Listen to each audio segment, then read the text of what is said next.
अस्सलाम वालेकुम रहमतुल्लाहि व बरकातुहू। My dear students and viewers, उम्मीद है आप सब लोग खैरियत से होंगे। स्टूडेंट्स, आज का जो हमारा टॉपिक है बड़ा ही इम्पोर्टेंट टॉपिक है, बड़ा इंटरेस्टिंग टॉपिक है। प्रैक्टिकल अप्रोच है इस टॉपिक की। That topic named as decision making biases and errors, और इसका कहते हैं फैक्टर्स अफेक्टिंग डिसीजन मेकिंग। वो फैक्टर्स, वो एरर्स जो डिसीजन मेकर्स करते हैं नॉर्मली, वो बाइसेस, वो जानबदारी जो डिसीजन मेकिंग में की जाती है, जिसकी वजह से प्रोबेबिलिटी बढ़ जाती है कि डिसीजन में आपके एरर्स हो सकते हैं, आपके डिसीजंस रॉन्ग हो सकते हैं, उनकी आउटपुट जो है वो डिज़ायर्ड आउटपुट से कम आती है। तो वो कौन से ऐसे एरर्स हैं, वो कौन सी ऐसी गलतियां हैं, बाइसेस हैं जो डिसीजन मेकर्स करते हैं, वो कौन से ऐसे फैक्टर्स हैं जो डिसीजन मेकिंग को इफ़ेक्ट करते हैं इस तरह से कि डिसीजन मेकिंग के जो रिज़ल्ट्स हैं वो एक्सपेक्टेड रिज़ल्ट से बिलो रहते हैं। सबसे पहली मिस्टेक जो डिसीजन मेकर्स करते हैं that is called named as heuristics.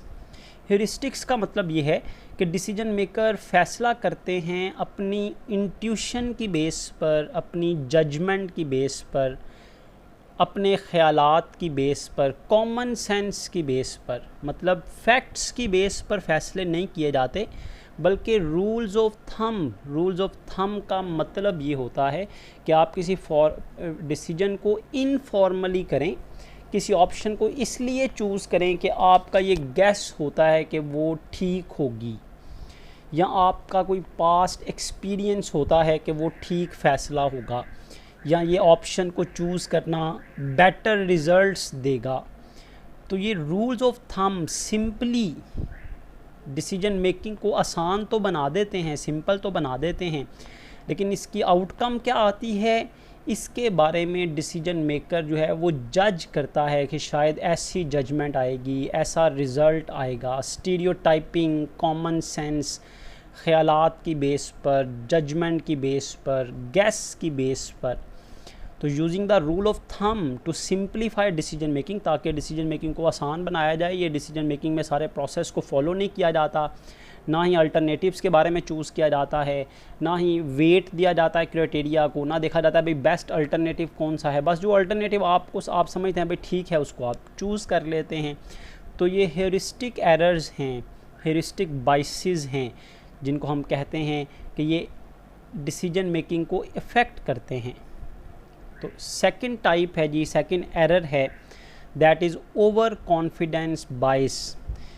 ज़रूरत से ज़्यादा एतमाद करना अपनी सलाहियतों पर, अपने ख़्याल पर, अपनी सोच पर, अपने पॉइंट ऑफ व्यू पर, अपनी राय पर ज़रूरत से ज़्यादा कॉन्फिडेंस करना।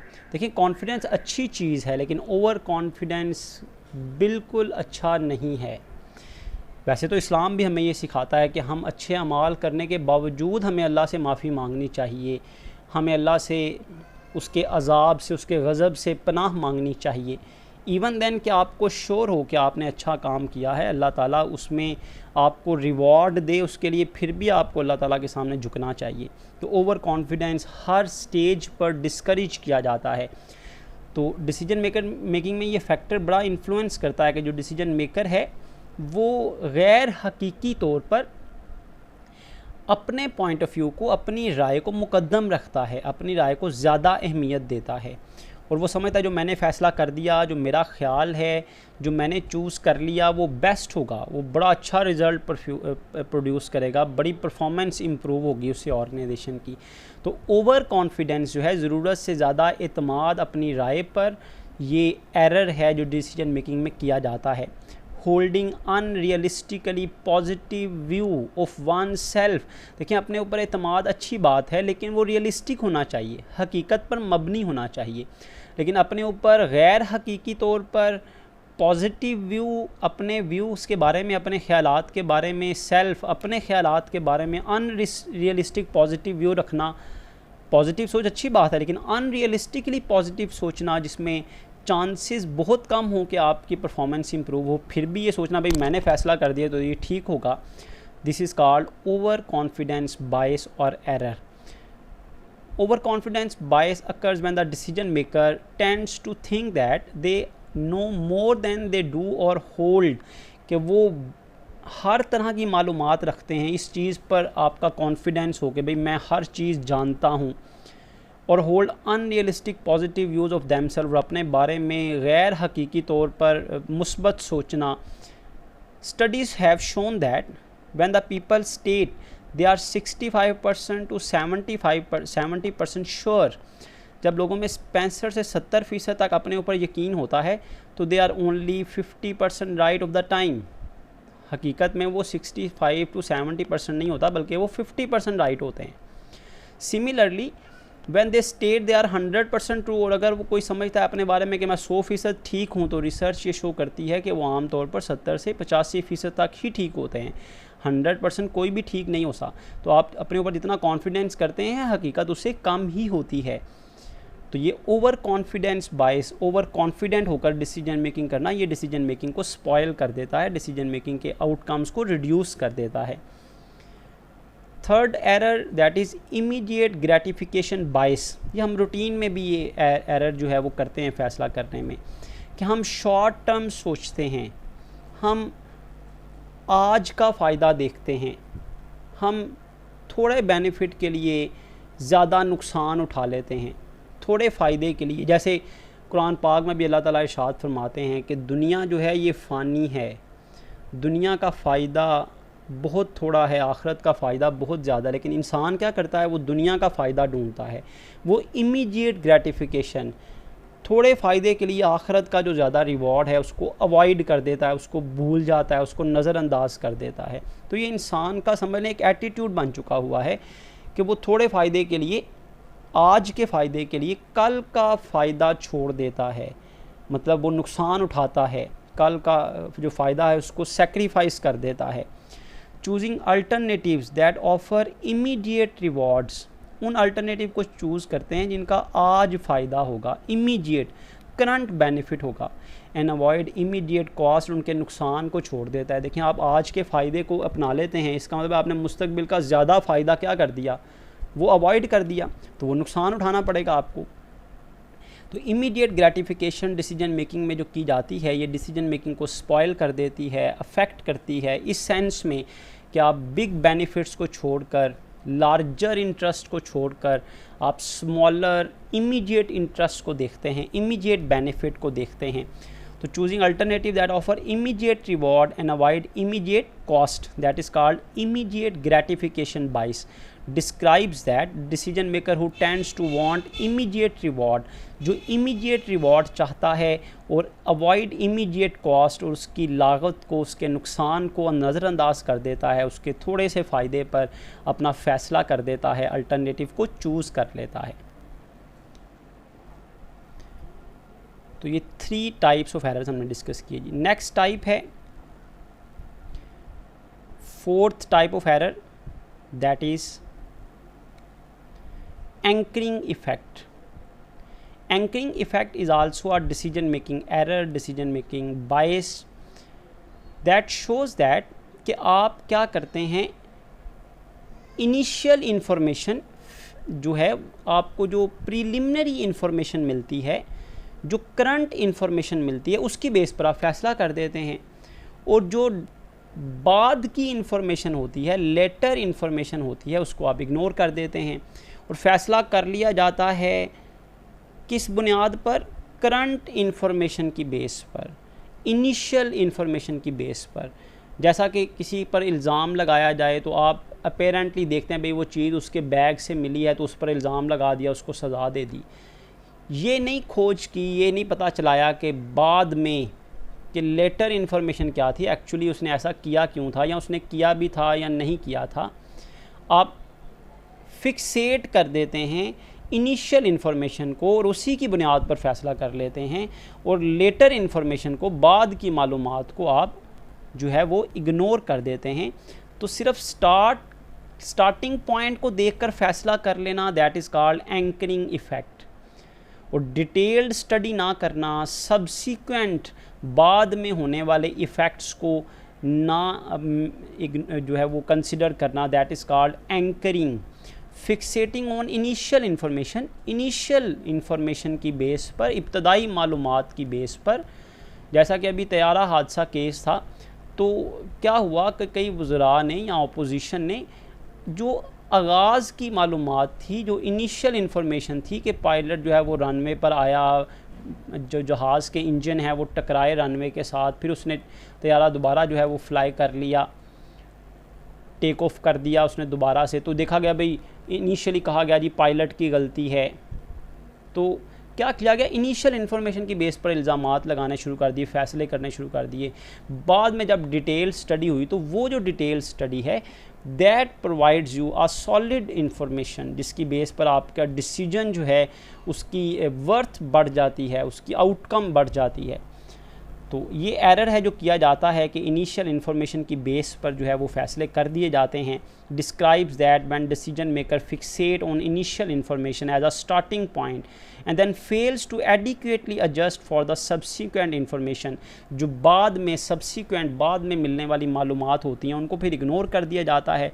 फॉर एग्ज़ाम्पल, आप इकनॉमिक ग्रोथ ऑफ कंट्री उसको प्रोजेक्ट करते हैं कि इतनी इकनॉमिक ग्रोथ होगी विद द पास डाटा, जो आपके पास अवेलेबल डाटा था प्रीवियसली, उसी की बुनियाद पर आपने इकनॉमिक ग्रोथ जो है उसको प्रोजेक्ट कर दिया कि हमारी इकनॉमिक ग्रोथ जो है वो 5% होगी, 3% होगी, 2% होगी, and no other changing factors, और बाकी जो बाद में फैक्टर्स है, जो अदर फैक्टर्स है, उनको इग्नोर कर दिया गया। तो इसका नतीजा ये निकलता है कि आपकी जजमेंट जो है, आपकी प्रोजेक्शन जो है वो रॉन्ग हो जाती है। फिर लोग आपको ब्लेम करते हैं कि आपने इस तरह का अंदाज़ा लगाया था, इस तरह का प्रोजेक्ट किया था, या इस तरह कहा था, बाद में हुआ कुछ और। तो एंकरिंग इफ़ेक्ट जो है ये एक डिसीजन मेकिंग बाइस है, डिसीजन मेकिंग एरर है, जो आपके फ़ैसला साजी का जो अमल है उसको अफेक्ट करती है। Then fifth one is selective perception. Selective perception क्या है कि इंसान के जहन में फ़ैसला करने वाले इंसान जो हैं, जो मैनेजर्स हैं, उनके माइंड में पहले से ही एक चीज़ फ़िक्स हो जाती है। वो एक चीज़ के बारे में एक राय कायम कर लेते हैं, एक परसेप्शन बना लेते हैं, एक पॉइंट ऑफ व्यू बना लेते हैं, फिर उनके लिए उसको चेंज करना मुश्किल हो जाता है। से एक पर्सन है जी, वो हवावे का फ़ोन यूज़ करता है, अब उसका वो पुराना मॉडल हो गया, वो एब्सोलीट हो गया, उसकी जो है वो स्पीड स्लो हो गई, अब उसने नया सेल फ़ोन परचेज़ करना है, तो उसके माइंड में एक सिलेक्टिव परसेप्शन है कि हवावे का फ़ोन मैं पहले भी यूज़ कर रहा हूँ, अब भी मैं यूज़ करूँगा, बड़ा अच्छा फ़ोन है, क्योंकि उसकी एक परसेप्शन बन चुकी है कि हवावे के फ़ोन का एक्सपीरियंस उसके साथ बड़ा अच्छा रहा है। हमेशा ऐसा पॉसिबल नहीं है, हो सकता है उससे अच्छे फ़ोन मार्केट में आ चुके हों, उनकी क्वालिटी बेहतर हो, उनकी स्पीड बेहतर हो, उनकी एफिशिएंसी बेहतर हो, लेकिन एक सिलेक्टिव परसेप्शन इंसान के जहन में बन जाती है कि मैंने ये प्रोडक्ट परचेज़ करनी है तो यही परचेज़ करनी है, मैंने इस कंपनी का फ़ोन परचेज़ करना है, लैपटॉप परचेज़ करना है तो इसी कंपनी का करना है, उसको चेंज करने में प्रॉब्लम नज़र आ रही होती है।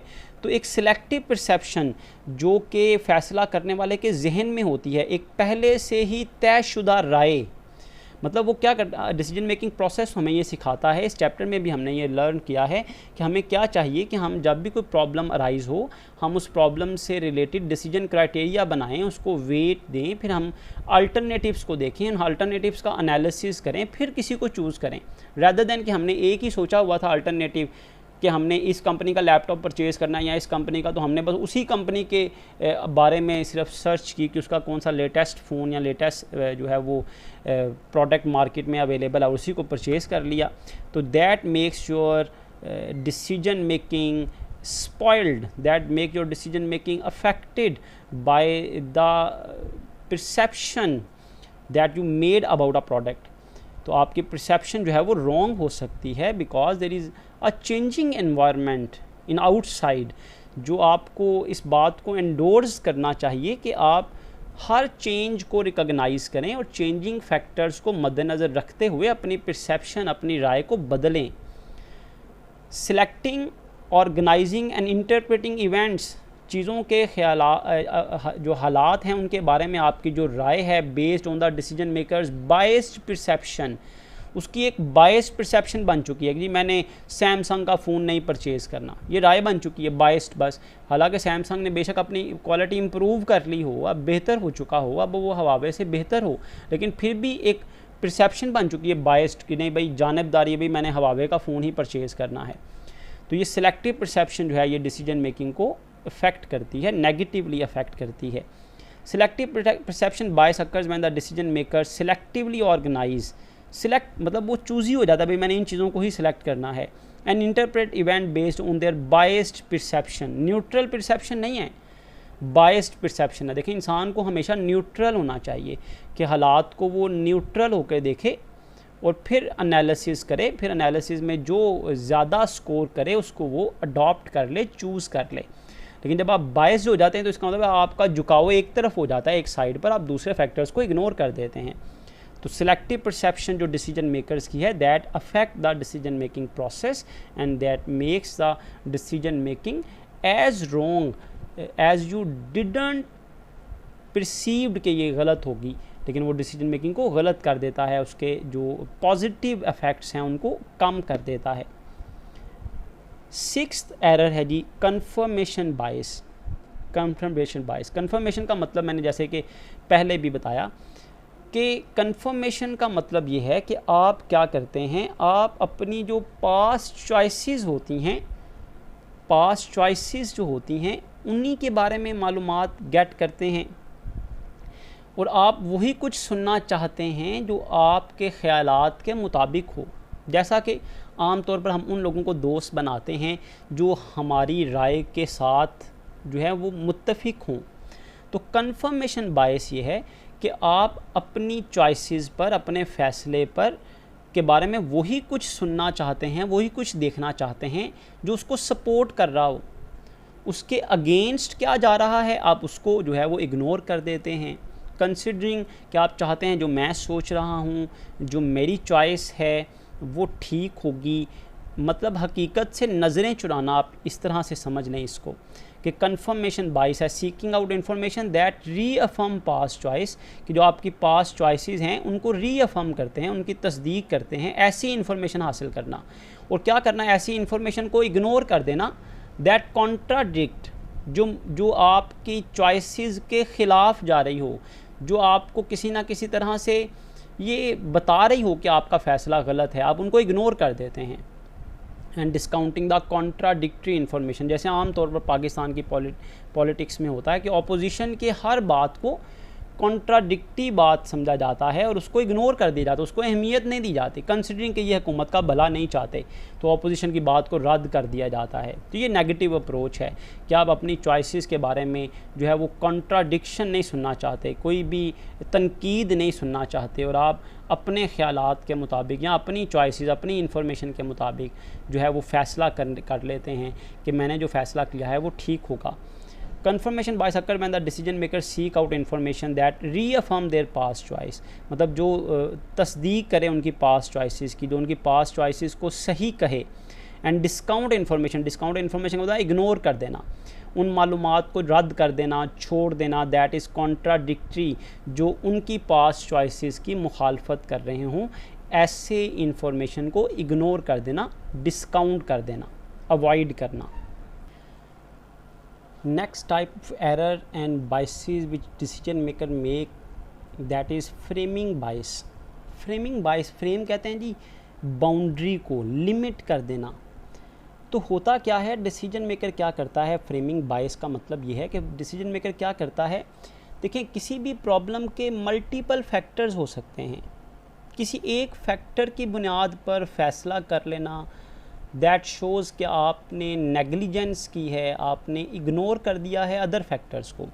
तो हमेशा कोई भी प्रॉब्लम हो, विजडम ये है कि डिसीजन मेकर को सारे फैक्टर्स को मद्देनज़र रखना चाहिए, सारे इश्यूज़ को मद्देनज़र रखना चाहिए। फॉर एग्जांपल एक स्टूडेंट क्लास में लेट आता है तो टीचर को सारे फैक्टर्स को जहन में रखना चाहिए, बजाय इसके कि सिर्फ लिमिटेड इन्फॉर्मेशन की बेस पर ये सोचते हुए कि ये स्टूडेंट डेली लेट आता है या ये हैबिचुअल है या ये पुअर परफॉर्मर है, या ये सिर्फ सोच लेना कि भाई ये जानबूझकर लेट आया है, that makes your decision wrong.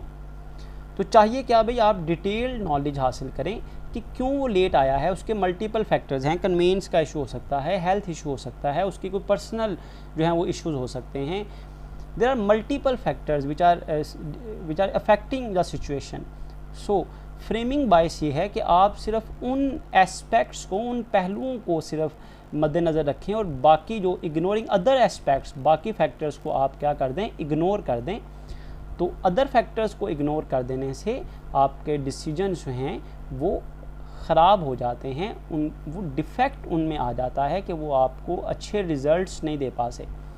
Selecting and highlighting certain aspects of a situation while ignoring the other aspects, सिर्फ कुछ ख़ास जो पहलू हैं सिर्फ उनको मद्देनज़र रखा जाता है और जो बाकी पहलू होते हैं उनको इग्नोर कर दिया जाता है। That is called a framing bias. Occurs when the decision makers select and highlight certain aspects of the situation while excluding the others. मतलब आप किसी कंट्री की ग्रोथ देखना चाहते हैं तो आप क्या करते हैं जी, सिर्फ उसकी एक्सपोर्ट्स को देखकर फैसला कर लेते हैं जी, इसकी एक्सपोर्ट्स कम है इसका मतलब है इसकी ग्रोथ जो है वो पुअर है, या इसकी इंपोर्ट्स ज़्यादा हैं तो इसकी ग्रोथ जो है वो पुअर है। There are multiple factors. देखें, इकोनॉमिक ग्रोथ में मैटर करते हैं आपके इंपोर्ट्स भी, आपकी एक्सपोर्ट्स भी, आपकी डोमेस्टिक प्रोडक्शन भी, आपका एम्प्लॉयमेंट रेट क्या है, आपकी कंट्री का इंफ्रास्ट्रक्चर कैसा है, एक्सचेंज रेट क्या है, आपकी सर्विसेज की एक्सपोर्ट कितनी है, इंपोर्ट्स कितनी हैं। तो देयर आर मल्टीपल फैक्टर्स जो कि इकोनॉमिक ग्रोथ को इफ़ेक्ट करते हैं। कुछ फैक्टर्स की बेस पर फैसला कर लेना कि इकोनॉमिक ग्रोथ पुअर है या बहुत अच्छी है, that makes your decision wrong. Next is availability बाइस। अवेलेबिलिटी बाइस किसको कहते हैं जी? जैसा कि मैंने आपको जब डिसीजन मेकिंग प्रोसेस बताया था ना, तब मैंने आपको बताया था कि देखें, जब आप अल्टरनेटिव्स को लिस्ट बना रहे होते हैं ना अल्टरनेटिव्स की, कि आपके पास कौन कौन सी चॉइसेस अवेलेबल हैं, तो आपको क्या करना चाहिए, आपको डिटेल्ड स्टडी करनी चाहिए। से आपने लैपटॉप परचेज़ करना तो आपको मार्केट में विज़िट करना चाहिए, डिटेल्ड इन्फॉर्मेशन लेनी चाहिए कि कौन कौन सी कंपनीज़ के लैपटॉप अवेलेबल हैं, रैदर दैन कि आप अपने ऑफिस में बैठकर या घर में बैठकर या मोबाइल फ़ोन पर बस सर्च करें और आपको 5-6 कंपनीज़ के नाम मिल जाएँ और आपके ये एनफ एनी इन 5-6 कंपनीज़ में से किसी एक कंपनी का लैपटॉप ख़रीद लेते हैं। अवेलेबिलिटी इसको कहते हैं कि आप अपनी सहूलत देखते हैं, आप डिसीजन मेकिंग करते हैं सिर्फ चंद महदूद मालूमात की बुनियाद पर, महदूद अल्टरनेटिव की बुनियाद पर। क्यों? क्योंकि आप देखते हैं भाई जो आसानी से मिल जाए ना मालूमात, बस उसकी बेस पे फैसला कर देते हैं। अवेलेबिलिटी, तो आप अवेलेबिलिटी देखते हैं भाई रिसेंटली क्या हुआ, रिसेंटली कौन सी कंपनी मार्केट में ग्रो कर रही है, उस कंपनी का प्रोडक्ट परचेज़ कर लेते हैं। जबकि आप जो है वो डिटेल्ड इन्फॉर्मेशन जो है, जो चीज़ें अवेलेबल नहीं हैं उनके बारे में इंफॉर्मेशन गैदर नहीं करते, डिटेल्ड स्टडी नहीं करते आप। तो losing decision making objectivities, decision making का ऑब्जेक्टिव जो होता है ना, मकसद जो होता है, उसे आप जो है वो छोड़ देते हैं, लूज़ कर देते हैं। फोकस सिर्फ किस पे करते हैं, मोस्ट रिसेंट इवेंट्स पर, जो मोस्ट रिसेंट जो अवेलेबल रिकॉर्ड होता है उसी की बेस पर आप जो है वो फैसला कर देते हैं। आप हिस्ट्री को नहीं देखते, आप डिटेल्ड इन्फॉर्मेशन गैदर नहीं करते। Occurs when the decision maker remember events that are the most recent, वो सिर्फ करंट इन्फॉर्मेशन को देखता है, अवेलेबल इन्फॉर्मेशन को देखता है, रिसेंट इन्फॉर्मेशन को देखता है, वो पुरानी चीज़ों को नहीं देखता। Next is representation bias. Representation bias देखिए बड़ा इंटरेस्टिंग बायस है कि आप क्या करते हैं, ख़ुद ही ख्याली पुलाव बना लेना, ख़ुद ही चीज़ों को इंटरलिंक कर देना, मतलब ख़ुद ही बैठकर एनालॉजीज़ बना लेना कि अगर ऐसा हुआ तो ऐसा होगा, ऐसा नहीं हुआ तो ऐसा होगा। ये जो एनालॉजीज़ होती हैं ना, इनको ड्रॉ करना और सिचुएशंस को आपस में रिजेंबल करना कि पहले भी ऐसा हुआ था, सेल्स डिक्रीज़ हुई थी तो हमने एडवर्टीज़मेंट बढ़ाई थी तो सेल्स बढ़ गई थी, तो अब भी हम ऐसा ही करते हैं, सेल्स डिक्रीज़ हो रही हैं, हम एडवर्टीज़मेंट बढ़ाते हैं तो शायद सेल्स बढ़ जाएंगी। क्या किया आपने, अब देखें सिचुएशन डिफरेंट है। आज से 1 साल पहले आपने एडवर्टीज़मेंट बढ़ाई थी तो आपकी सेल्स बढ़ गई थी, ठीक है। आज की सिचुएशन में जब लॉकडाउन है, मार्केट हफ्ते में 2-3 दिन बंद होती हैं, लोगों के पास, लोगों की बाइंग पावर जो है वो रिड्यूस हो चुकी है। आज भी अगर आप ये सोचें कि भाई सेल्स कम हो रही हैं, एडवर्टीज़मेंट बढ़ाते हैं तो सेल्स बढ़ जाएंगी, तो ये आपकी एनालॉजीज़ हैं, ये आपके ऑफिस में बैठकर, घर में बैठकर आपने चीज़ों को क्या किया, आपस में सिमिलर कर दिया, कंडीशंस को आइडेंटिकल कर दिया। और जबकि ऐसा नहीं था। आज की सिचुएशन, आज से 1 साल पहले की सिचुएशन, आज जो महीना जुलाई है, जो पिछले साल जुलाई था उससे डिफरेंट है। मौसम वैसा है, टेम्परेचर शायद वैसा होगा, लेकिन जो इकोनॉमिक कंडीशन है वो चेंज हो चुकी है। तो आपको जो है वो एनालॉजीज़ नहीं बनानी चाहिए, आपको रिप्रेजेंटेशन बायस्ड पर नहीं जाना चाहिए, आपको चीज़ों को रियलिस्टिक होकर देखना पड़ेगा, हर सिचुएशन को उसके पैराए में, उसके पैरामीटर्स में देखना पड़ेगा। Drawing analogies and seeing identical situation when none exist, चीज़ों को आइडेंटिकल बना देना सिचुएशन से कि कल भी ऐसा था, आज भी ऐसा ही होगा, जबकि ऐसा नहीं हो रहा होता, जबकि हकीकत में ऐसा नहीं होता, non exist. Occurs when the decision maker assess करता है जी माइंड में कि ऐसा होगा, क्या लाइकलीहुड ऑफ एन इवेंट, कि इवेंट का रिज़ल्ट ये होगा। जैसे मैंने बताया कि लाइकलीहुड, आपने कहा जी सेल्स कम हो रही हैं जी एडवर्टीज़मेंट कम होने की वजह से, तो एडवर्टीज़मेंट बढ़ाते हैं तो सेल्स भी बढ़ जाएंगी। तो ये आपने अपने माइंड में असेस किया ना कि ऐसा करने से ऐसा हो जाएगा। Based on how closely it resemble other events, तो आपने उसको रिजेंबल कर दिया ना पिछले साल जुलाई के साथ, कि पिछले साल जुलाई में हमारी सेल्स कम हुई थी, हमने एडवर्टीज़मेंट बढ़ाई तो बढ़ गई थी। तो आपने चीज़ों को रिजेंबल कर दिया, हालांकि इनके दरमियान रिजेंबलेंस नहीं बनती क्योंकि अदर फैक्टर्स की वजह से सिचुएशन वैसी नहीं है। 10th है जी, बड़ा इंटरेस्टिंग और समझ लें कि ये एक जहालत का दौर था जब लोग ऐसा करते थे, या ऐसा अगर अब भी किया जाता तो उसको हम कहते हैं रैंडमनेस बायस। जैसा कि लोग जो हैं वो सोचते थे कि जी ये बदशुगनी हो गई है जी, ये चीज़ें मेरे लिए ठीक नहीं हैं, मैं बदकिस्मत हूँ, मैं अनलकी हूँ, या मैं लकी हूँ जी, आज का दिन लकी है।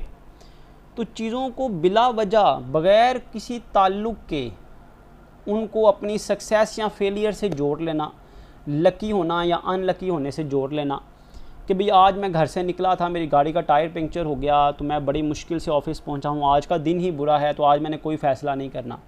या जी वो जैसे सुनते थे जी शीशा टूट गया तो ये बदशुगनी हो गई, या काली बिल्ली ने रास्ता काट लिया तो आप कहें जी अब जो है आपका आज का दिन अच्छा नहीं रहेगा। तो रैंडमनेस बायस को कहते हैं कि आप ऐसी चीज़ों के साथ राबता, ऐसी चीज़ों का कनेक्शन बना लेते हैं जिनका कनेक्शन बनता ही नहीं, जिनका कोई लिंक ही नहीं है। तो रैंडमनेस बायस जो है ये की जाती है डिसीजन मेकर्स की तरफ से, कि आप किसी इवेंट का बग़ैर किसी मतलब के मतलब निकाल लेते हैं और उसका अपने फ़ैसले के साथ, अपनी सक्सेस या फेलियर के साथ उसको जोड़ देते हैं। तो आप समझते हैं भाई मैंने अब ऐसा किया था, जैसे वो बच्चे खेलते होते थे जी कि जिस पर ये नंबर आ गया जी वो विनर हो गया, या जिस पर ये नंबर आ गया जी वो सच्चा है दूसरा झूठा है। तो क्योंकि लिंक नहीं है ना सच्चे और झूठे होने का नंबर्स के साथ, दैट्स वाई जब आप रैंडमनेस की बेस पर चीज़ों का जिनका कनेक्शन नहीं बनता उनकी बेस पर जब फ़ैसला करेंगे तो अंडरस्टूड सी बात है कि उस फैसले की प्रोबेबिलिटी कि वो फ़ैसला आपका राइट डिसीजन होगा, वो आपको मैक्सिमम आउटपुट देगा, वो रिड्यूस हो जाती है। Creating unfounded meaning out of a random event, मतलब बग़ैर किसी बेमतलब चीज़ों का मतलब बना लेना, that is called unfounded meaning out of random event. Describe that when the decision maker try to create meaning out of a random event, मतलब वो किसी चीज़ को मतलब समझ लेता है हालांकि उसका वो मतलब नहीं होता। Decision can become impaired when we try to create meaning out of a random event, decision जो है उन पर इफेक्ट होता है, डिसीजन को जोड़ दिया जाता है, इम्पेयर कर दिया जाता है। Consider stock prices, stock prices को आप ले लें, मतलब शेयर्स की प्राइसेस को ले लें। Financial adviser feel they can predict the flow of stock prices based on past performance. जो फाइनेंशियल एडवाइज़र हैं, जो आपको ये मशावरत आप जिनके साथ करते हैं, उनके कहने पर आप इन्वेस्टमेंट करते हैं स्टॉक्स में, वो आपको ये कहते हैं भाई कि पिछले साल इन कंपनीज़ के शेयर्स बढ़े थे इस मौसम में, इन दिनों में, तो इस साल भी बढ़ जाएंगे। But no any given day though stock prices are completely random, हालांकि स्टॉक प्राइसेस हैं वो डेज़ पर डिपेंड नहीं करती, मंथ पर डिपेंड नहीं करती। In reality these adviser were able to predict the direction of stock prices about 49% of the time. वो टाइम 49% जो है वो टाइम की बुनियाद पर स्टॉक प्राइसेस को प्रिडिक्ट करते हैं। टाइम मतलब कि जुलाई के महीने में, अगस्त के महीने में, सितंबर के महीने में ये स्टॉक प्राइसेस होती हैं, तो उसकी बेस पे प्रिडिक्ट कर देते हैं भाई इस बार भी प्राइसेस बढ़ेंगी या कम हो जाएंगी। और about as well if they did just guessed, तो ये सिर्फ गेस्ट होता है उनका, इसके पर कोई हकीकत नहीं होती। जबकि डिसीजन मेकिंग में तो आपको सिखाया जाता है कि आप भाई गेस्ट पर ना जाएं, आप बाकायदा प्रॉब्लम पहले डायग्नोज करें, फिर डिसीजन क्राइटेरिया बनाएं, फिर उसको वेट दें, फिर आप अल्टरनेटिव्स को जो है वो एक्सप्लोर करें, डेवलप करें, फिर उन अल्टरनेटिव का एनालिसिस करें, फिर बेस्ट अल्टरनेटिव को आप चूज़ करें। तो देखें जी अब तक हमने 10 एरर्स जो हैं वो डिसीजन मेकिंग प्रोसेस में जो डिसीजन मेकर्स करते हैं उनको हम डिस्कस कर चुके हैं। Let's move to the 11th, that is sunk cost errors.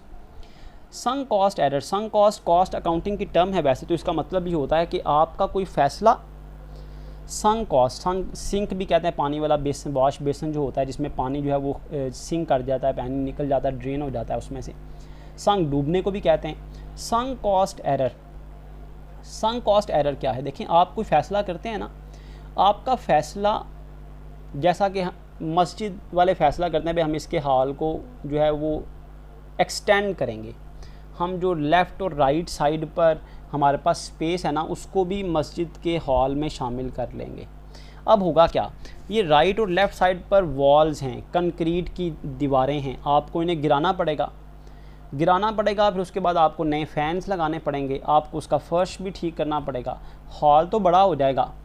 लेकिन आप ये देखें आपके फ़ैसला करने से क्या होगा, जो प्रीवियसली आपने पैसा लगाया हुआ था, वो जो वॉल्स बनाई हुई थी, वो जो आपने इलेक्ट्रिक वायरिंग की हुई थी दीवारों के अंदर, वो सब आपको रिमूव करनी पड़ेगी और आपको नई वायरिंग करनी पड़ेगी, नई वॉल्स बनानी पड़ेंगी। जो विंडोज़ लगी थी दीवारों पे वो भी उनको भी रिमूव करना पड़ेगा। फिर आप उनको कहते हैं ये पुरानी विंडोज़ है, अब हम नए मॉडल की विंडोज़ लगाएंगे यहाँ पर। आपका जो फ़ैसला है ये आपकी पुरानी लगी हुई कॉस्ट को, पुराने फ़ैसलों को, उन पर लगा हुआ पैसा जो है उसको ज़ाया कर देती है। और जाहिर सी बात है उसके फ्यूचर इफ़ेक्ट्स होते हैं कि आप जब फ़ैसला करते हैं तो आपका वो हॉल बड़ा हो जाता है। जाहिर सी बात है आपको डे बाय डे इम्प्रूव करना चाहिए, हॉल बड़ा होगा, वहाँ पर नमाजी ज़्यादा नमाज़ पढ़ सकेंगे, कैपेसिटी इम्प्रूव होगी। तो डिसीजन मेकर क्या करते हैं, संक कॉस्ट एरर, वो ये सोचते रहते हैं कि फ़ैसला करने से हमारा जो पहले लगा हुआ पैसा है वो ज़ाया हो जाएगा, दैट्स वाई वो फ़ैसला वो नहीं करते। वो सोचते रहते हैं भाई हमारा इतना पैसा डूब जाएगा जो हमने पहले खर्च किया हुआ है। हालाँकि हर फ़ैसला आपको मुस्तकबिल को देख के करना चाहिए। और अगर आप डरते रहेंगे कि मेरा ये फ़ैसला जो है मेरे पास्ट जो कॉस्ट है, मेरी जो पास्ट एफ़र्ट्स हैं उनको जो है वो संक कर देगा, डबो देगा, तो मुझे ये फ़ैसला नहीं करना चाहिए, मुझे कोई और फ़ैसला करना चाहिए। तो याद रखें आप ये संक कॉस्ट एरर कर रहे हैं, क्योंकि आपको फ्यूचर को देखना चाहिए रैदर दैन कि आप पास्ट को देखें। पास्ट में जो हो चुका वो हो चुका, अब तो आपको फ्यूचर नीड्स के मुताबिक, प्रेजेंट नीड्स के मुताबिक एक्ट करना चाहिए। तो अगर डिसीजन मेकर जो है वो अपनी संक कॉस्ट पर फोकस करता है, अपनी संक कॉस्ट पर फोकस रखता है, उसको बचाने की कोशिश में वो फ़ैसले ऐसे करता है कि जिस पर उसकी पुरानी कॉस्ट जो है, उसके जो पुराने फ़ैसले हैं उन पर हर्फ ना आए, तो इसको हम कहते हैं संक cost errors. Forgetting that current action can not influence the past event. देखिए आप पास्ट को तो नहीं बदल सकते, जो हो चुका वो तो हो चुका, अब तो आपको फैसला करना चाहिए फ्यूचर को देखकर, and relate only to the future consequences. इस बात को वो भूल जाते हैं कि हमें पास्ट को छोड़कर फ्यूचर को देखना चाहिए। इस बात को भूल जाना और पास्ट को ही देखते रहना, उसी पर इक्तफा करना और उसी को बचाने में लगे रहना, that is called sunk cost error. Sunk cost error is when decision maker forget that current choices can not correct the past. कि आपको ये सोच लेना चाहिए कि आप पास्ट को ठीक नहीं कर सकते।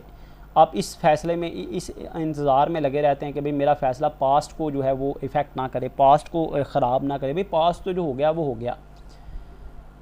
नेक्स्ट एरर है जी, that is self serving bias. Self serving bias क्या होती है जी?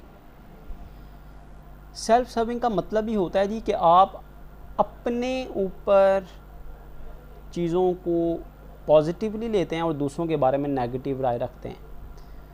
जैसे हम कहते हैं जी आप हर अच्छे काम का क्रेडिट खुद ले लेना और हर गलती का, हर नुकसान का क्रेडिट ज़िम्मा किसी और पर डाल देना, that is called self serving bias.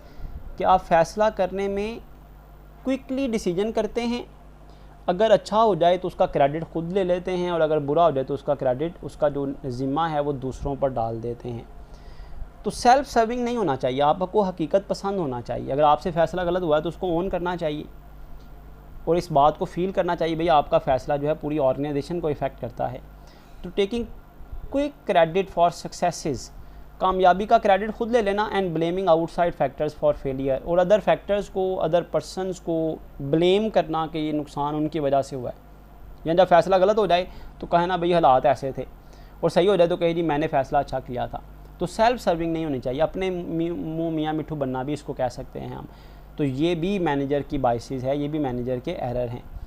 In which decision maker are quick to take credit for their successes, कि वो बड़ी जल्दबाजी करते हैं, सक्सेसेस का, कामयाबियों का क्रेडिट तो खुद ले लेते हैं, and blame failure on the outside factor, जबकि नाकामियों का सबब जो है वो किसी और को ठहरा देते हैं, किसी अदर फैक्टर्स को ठहरा देते हैं। 13 जो एरर है दैट इज़ हिंडसाइट बायस। हिंडसाइट बायस का क्या मतलब है जी? It is the last bias, last error जो कि डिसीजन मेकर करता है। आप हिंडसाइट को इस तरह समझ लें कि ये गलत फहमियाँ होती हैं जो डिसीजन मेकर के माइंड में होती हैं, कि वो समझता है शायद उसने सारी इन्फॉर्मेशन कलेक्ट कर ली है, शायद वो एनवायरनमेंट के बारे में मुकम्मल जान चुका है। वो ये इस गलत फहमी में होता है कि मैंने इस फ्यूचर को प्रिडिक्ट कर लिया है, मैंने अच्छी तरह जजमेंट कर ली है, अच्छी तरह वर्कआउट कर लिया है, अब मेरा फ़ैसला गलत नहीं हो सकता। हालांकि उसने ऐसा नहीं किया होता। ये उसकी गलत फहमी होती है कि ऐसा करने से ठीक हो जाएगा सिचुएशन, ऐसा करने से सिचुएशन ठीक हो जाएगी। देखिए, एक होता है एक्चुअल वर्क हार्ड, कि आप एक्चुअली डिसीजन मेकिंग प्रोसेस को अप्लाई करें, वर्क हार्ड करें, तो फिर तो आप अच्छी उम्मीद रखना ये गलत बात नहीं है। लेकिन बिला वजह गलत फहमियाँ पाल लेना, जैसे गवर्नमेंट कहती थी जी कि जब वो अपोजिशन में थी कि स्टील मिल को खसारे में जा रही है, स्टील मिल हुकूमत की नाकामी की वजह से खसारे में जा रही है, हम स्टील मिल को जो है वो प्रॉफिटेबल बना देंगे। अब जब अपनी बारी आती है तो बेशक हम इमरान खान के सपोर्टर हैं, मैंने खुद इमरान खान को वोट दिया, लेकिन इशू ये है कि जब आपकी बारी आई तो आपको चाहिए था ना उसे आप प्रॉफिटेबल बनाएं, उस पर वर्कआउट करें। ये तब आपकी गलत फहमी थी, तो अब आपको वर्कआउट करना चाहिए। लेकिन क्यों? क्योंकि आप जानते ही नहीं, बस जानबूझकर वोट लेने के लिए, लोगों को इंस्पायर करने के लिए आपने ऐसे बयानात दे दिए, अब वो आपको भुगतने पड़ रहे हैं। तो हिंडसाइट होता है जी मिस्टेकनली, गलत फहमियाँ जो आप अपने माइंड में पाल लेते हैं कि भाई ऐसा होगा, ऐसा नहीं होगा, जबकि आपने उसके ऊपर डिटेल स्टडी नहीं की होती, वर्कआउट नहीं किया होता। Mistakenly believing that an event would have been predicted once the actual outcome is known. क्या हमें एक्चुअल आउटकम का पता चल चुका है, हमने प्रेडिक्शन ठीक कर ली है, अब ऐसा ही होगा जो हम सोच रहे हैं, हालांकि ये उनकी गलत फहमी होती है, क्योंकि जब हकीकत सामने आती है तो उसके रिज़ल्ट्स डिफरेंट होते हैं। Hindsight bias is the tendency for the decision maker to falsely believe, गलत फहमी से ये यकीन करना that they would have accurately predicted the outcome, कि उन्होंने आउटकम को अच्छी तरह प्रेडिक्ट कर लिया, अब वो जो सोच रहे हैं वैसा ही होगा। And once outcome is known, कि वो एक बार जो नज़र आ रहा होता है उसकी बेस पर फैसला कर लेते हैं और समझ लेते हैं जी हमने ठीक प्रेडिक्शन कर लिया, हालांकि उन्होंने ऐसा नहीं किया होता। तो ये वो लास्ट एरर था बायसिस जो डिसीजन मेकर जो है वो करता है। उम्मीद है आपने इस लेक्चर को अच्छी तरह अंडरस्टैंड कर लिया होगा। लेक्चर के एंड पे एक छोटी सी हदीस मैं आपके साथ शेयर करना चाहूँगा। अल्लाह के नबी हज़रत मोहम्मद सल्लल्लाहु अलैहि वसल्लम एक दिन अपने सहाबा के साथ बैठे हुए थे। आपने सहाबा से पूछा, बताओ पहलवान कौन है? सहाबा ने कहा, अल्लाह के नबी सल्लल्लाहु अलैहि वसल्लम। अल्लाह और आप अल्लाह के रसूल अच्छी तरह जानते हैं, पहलवान वो होता है जो अपने दुश्मन को, अपने मुखालिफ को ज़ेर कर दे, उसको हरा दे, उससे जीत जाए, उस पर हावी हो जाए। आपने फरमाया नहीं, पहलवान वो है जो गुस्से के वक़्त अपने गुस्से पर काबू पा ले, जो बदला ना ले, जो बुग़्ज़ ना रखे, अपने नफ्स पर, अपनी ख्वाहिशात पर काबू पाना, ये सबसे बड़ी पहलवानी है। इसका अजर इस दुनिया में भी मिलता है और आखिरत में भी मिलता है। रैदर दैन के बदला लेकर, गाली के बदले में गाली निकाल कर, नुकसान के बदले में नुकसान पहुंचा कर आप इस दुनिया में सुकून ले लें भी मैंने अपना बदला ले लिया, उससे बेहतर ये है कि अल्लाह के नबी मोहम्मद सल्लल्लाहु अलैहि वसल्लम के मुताबिक आप पहलवान बने, तो इस दुनिया में भी सक्सेस होगी और आखिरत में भी सक्सेस होगी। अल्लाह ताला हमें अपने गुस्सों को काबू में पाने की तौफीक अता फ़रमाए, हमें आप सल्लल्लाहु अलैहि वसल्लम के बताए हुए रास्ते पर चलने की तौफीक अता फ़रमाए। अल्लाह ताला हमें ओवर कॉन्फिडेंस से बचाए, सेल्फ सर्विंग से बचाए, हिंड साइड से बचाए। अल्लाह ताला हमें सही फ़ैसले करने की तौफीक अता फ़रमाए, सही समझ अता फ़रमाएँ, हालात के तकाज़ों को समझने की तौफीक अता फ़रमाएँ, माँ बाप की इज़्ज़त करने की तौफीक अता फ़रमाएँ। इसी के साथ मैं आज का लेक्चर जो है वो वाइंड अप करता हूँ। आपका कोई भी क्वेश्चन हुआ व्हाट्सएप ग्रुप में भी पूछ सकते हैं और यूट्यूब पर कमेंट सेक्शन में भी कमेंट कर सकते हैं। अल्लाह ताला हम सब का हामी नासिर हो। जज़ाकुमुल्लाह खैरा।